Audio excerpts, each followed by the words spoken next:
Hi everyone, welcome to my YouTube channel. I hope कि आप सब अच्छे होंगे और आपकी प्रिपरेशन भी बहुत अच्छी चल रही होगी। और अगर नहीं चल रही है तो अब पढ़ना शुरू कर दो यार। अब तो वैकेंसीज भी आ गई हैं, नोटिफिकेशन भी आ गया है, जल्दी से फॉर्म फिलिंग भी स्टार्ट हो जाएगी और बहुत ही जल्दी एग्जाम डेट भी आ जाएंगी आपको। देखते देखते ये महीना ऐसे ही निकल जाएगा। सो आज का वीडियो होने वाला है बहुत ही खास, क्योंकि इसमें आपकी क्वेरीज को मैं सॉल्व करने का ट्राई करूंगी। So let's get start. Video में बहुत इंपॉर्टेंट इसलिए है क्योंकि यार जिस एग्जाम के लिए मैंने 2 वीडियोस डाली, DSSB TGT सोशल साइंस के लिए कैसे प्रिपेयर करें पार्ट 2 के लिए, और पार्ट 1 जो जनरल सेक्शन जो सारे लोग कैसे प्रिपेयर करें, ठीक है। अब उसके अंदर ना एक सेम क्वेरी जो मेरे को थी वो काफ़ी बार लोगों से देखने को मिली कि DSSB में TGT सोशल साइंस के लिए कौन लोग एलिजिबल हैं। लोग कहते हैं मैम हमने ये कर रखा है, क्या हम एलिजिबल हैं, इसने ये कर रखा है, क्या हम एलिजिबल हैं। तो यार आज का एक वीडियो आप देखो, इसके बाद अपनी क्वालिफिकेशन आप चेक कर लेना कि भैया मैं इसके लिए एलिजिबल हूँ या नहीं हूँ। प्लीज़ अपना टाइम वेस्ट मत करो just for searching the video कि मैं एलिजिबल हूँ कि नहीं, और करते करते यूट्यूब पे सर्च वीडियो आपका टाइम निकल जाएगा और DSSB का एग्जाम भी आ जाएगा। तो प्लीज़ ये गलती मत करो। आज का वीडियो देखने के बाद आप DSSB के एलिजिबिलिटी क्राइटेरिया को देखने के लिए दिन भर वीडियो सर्च नहीं करोगे। स्ट्रैटेजी को भी सर्च बिल्कुल नहीं करना है आपको। सिंपली किसी भी एक टीचर को, मैं ये नहीं कहती आप मुझे ही फॉलो करो, मैं बहुत अच्छा कर जी नहीं, आपको जो टीचर अच्छा लगता है, आपको लगता है कि ये X टीचर अच्छे हैं इनको मैं स्ट्रैटेजी फॉलो करूँगी, Y टीचर अच्छे हैं मैं इनकी फॉलो करूँगी, Z टीचर अच्छे हैं मैं इनकी फॉलो करूँगी। तो आपको जो सा भी टीचर अच्छा लगता है आप उनकी स्ट्रैटेजी फॉलो करो और इधर उधर ना भटकने की ज़रूरत नहीं है और बार बार यूट्यूब पे टाइम वेस्ट करने की ज़रूरत नहीं है। कंटेंट मैं लास्ट वीडियो में बता चुकी हूँ। आपके पास ये बुक्स हैं, आपको ये बुक्स पढ़नी है, क्वेश्चन प्रैक्टिस करने के लिए आपको यहाँ से करना है। वो मैंने अभी नहीं बताया है, एक बार थोड़ा सा बताया है कि इस बुक से आप क्वेश्चन की प्रैक्टिस कर सकते हो, बट कैसे करना है, मॉक टेस्ट कहाँ से देना है, अगर आप ये जानना चाहते हो तो कमेंट में बताना, फिर मैं इसके ऊपर एक डिटेल वीडियो फिर से बनाऊंगी।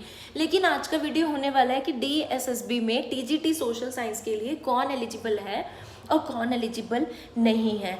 टू बी वेरी शॉर्ट, पहले तो मैं ये बताऊंगी कि आप सबने BEd जरूर कर रखी होनी चाहिए। अगर आप TGT का पेपर देने जा रहे हो तो आपका BEd मैंडेटरी है, BEd कंप्लीट होनी चाहिए। अब BEd में 2 सवाल आते हैं कि मैम हमारा BEd परसुइंग है और दूसरा BEd कंप्लीटेड है। देखो अगर आपका BEd इज कंप्लीटेड तो ठीक है, आप बिल्कुल एलिजिबल हो, ओके है, ग्रीन बटन है, आगे आप जा सकते हो। लेकिन अगर आप अभी BEd के फाइनल ईयर में हो, फर्स्ट ईयर में हो, आपका रिजल्ट आने वाला है, अगर आपका रिजल्ट जो है वो 8 मार्च तक आ जाता है तो भी आप एलिजिबल हो। लेकिन अगर उसके बाद आपका एग्ज़ाम आता है, रिजल्ट आता है एग्ज़ाम का, तो आप एलिजिबल नहीं हो, वहाँ पे सीधा सीधा रेड क्रॉस हो जाएगा। तो क्या करना है आपको, बस BEd देखनी है कि आप BEd हो या नहीं हो, ठीक है। दूसरा मैंडेटरी क्राइटेरिया जो है, जो सबके लिए कॉमन है, इस पर कोई टेंशन नहीं लेनी है, सीटेट का आपका पेपर 2 क्लियर होना चाहिए। 150 में से आपके 90 मार्क्स पेपर 2 सीटेट में होने चाहिए।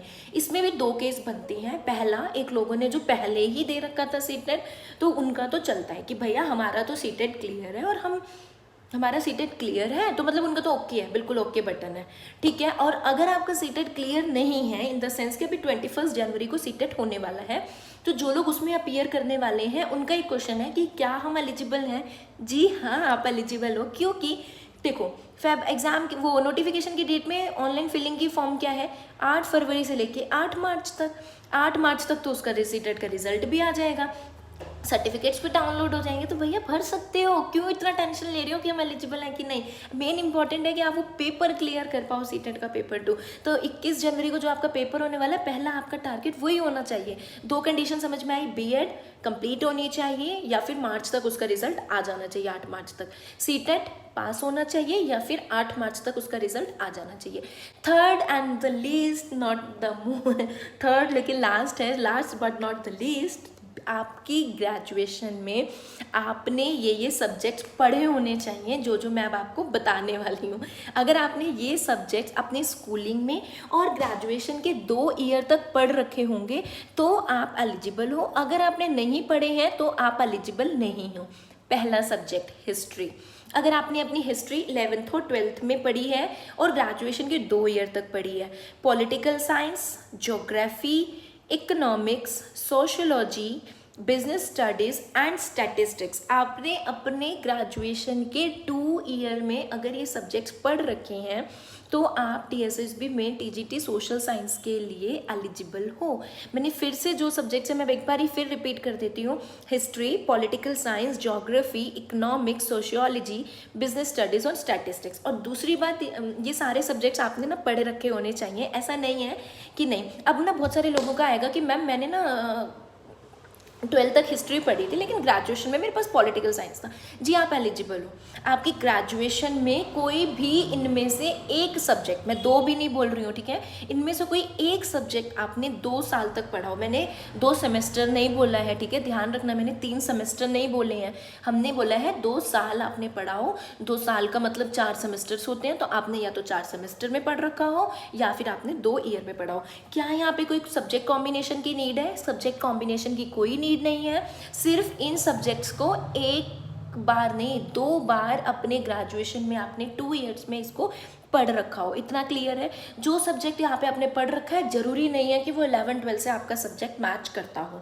एक अगला बहुत एक कॉमन क्वेश्चन था जो मैंने काफ़ी देखा है, बच्चों से लोगों से देखा कि लोग इसके बारे में बच्चे पूछ रहे हैं। वो एक क्वेश्चन ये है कि क्या बीकॉम वाले इसके लिए एलिजिबल है? तो यस यार, बीकॉम वाले क्यों एलिजिबल नहीं होंगे? बीकॉम वालों ने इकोनॉमिक्स पढ़ रखी है, बिजनेस स्टडीज़ पढ़ रखी है, स्टैटिस्टिक्स पढ़ रखी है। हाँ, अगर आपके बीकॉम में economics, statistics and business studies नहीं था तो आप एलिजिबल नहीं हो। लेकिन अगर ये सब्जेक्ट्स आपके थे, यार हर किसी के बीकॉम में होता है ये, ठीक है, इकोनॉमिक्स होती है, और अगर इकोनॉमिक्स नहीं है तो बिजनेस स्टडीज़ होगी, बिजनेस स्टडीज़ नहीं है तो स्टैटिस्टिक्स होगा।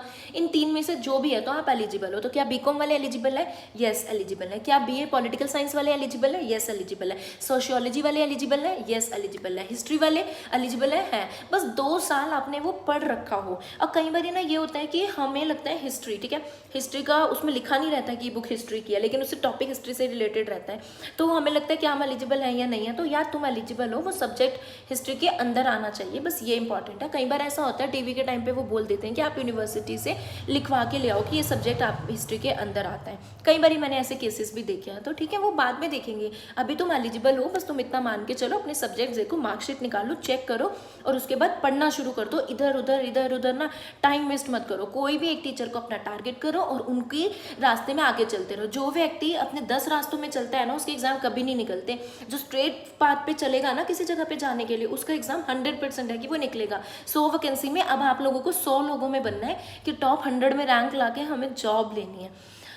बाकी जो भी क्वेश्चंस होंगे कमेंट बॉक्स में बताना, मैं हर एक क्वेश्चन का आंसर करने का ट्राई करती हूँ, और अगर मैं नहीं दे पाती हूँ तो मैं आके पूरा वीडियो ही बना दूंगी। अच्छा लगा वो वीडियो तो लाइक और सब्सक्राइब करना और अपने फ्रेंड्स के साथ भी शेयर करना।